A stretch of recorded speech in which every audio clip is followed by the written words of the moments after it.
So what do you do, or what do you achieve? You have specialization. So a person in sales could be a specialist in sales, a person in HR could be a specialist in HR. Then you have balanced decisions because you have direct control and you have an advisory control. So you have a combination of both. Then you have some problem with confusion because you don't know whether to go with the advice or with the direct control. So there could be a conflict in the same issue where somebody gives you an advisory sort of note saying do this to improve quality, whereas your direct command says, direct in line in command says, I want you to finish it by today. So you have a confusion between what you have to do. And then there's conflict between line and staff. So when there are two types of relationships, there's obviously going to be some kind of conflict. Next one is a functional organization. We talked about departmentation in the previous chapter, and departmentation based on function is nothing but the functional organization. So you divide them based on what they do. So if you are involved in administration, you're part of the administration department. If you're involved in HR, you're part of the HR department. If you're part of production, you work for production. You work for the production manager, and hence you have different functions of personnel, finance, production, marketing. So you have different functions. So everybody under this would be involved in the personal function. Same way you would have all the financial people working together. And what is the advantage of this? When you do this, you have proper specialization. So people of the personal department are really specialized in their work. People in the production department really good at their work. And that is one of the advantages of the functional organization.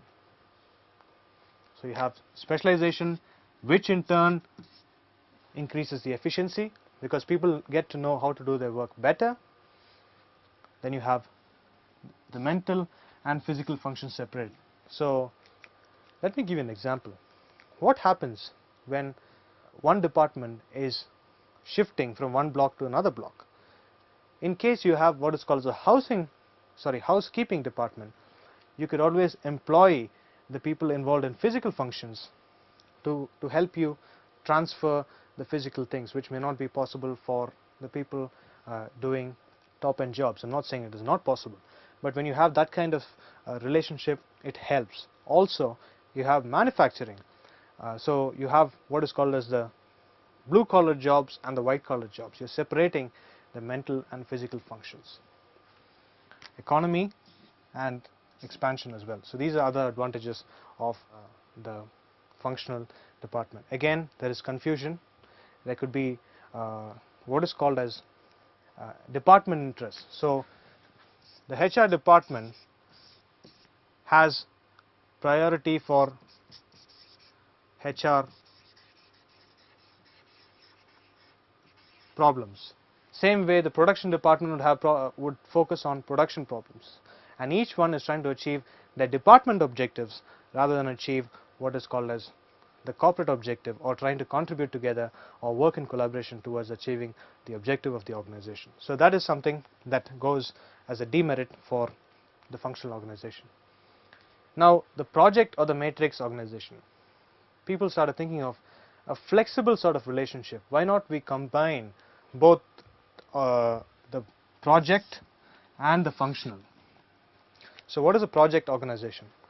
Supposing you have an organization where a given project has come up. Say complete or undertake a survey for the level of education of women below the age of 15. So that is a project that comes up within an organization.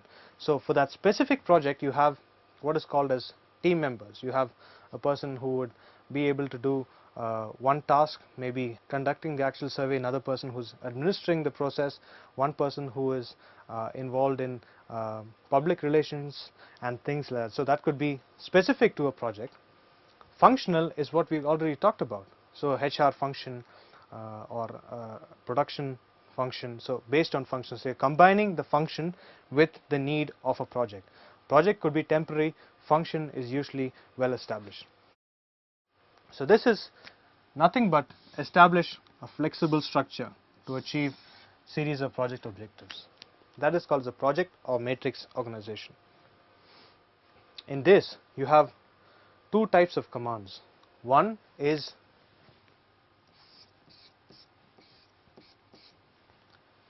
downwards, upwards, which is nothing but what you have at a functional level. So in a function you have downwards and upwards. At a project level, the control goes this way across the functions. So you have this plus this. You have this vertical relationship and you have the horizontal relationship. Both exist within this particular type of organization. So it is built around specific projects and personnel from various departments. So you could have one person actually working for two different departments.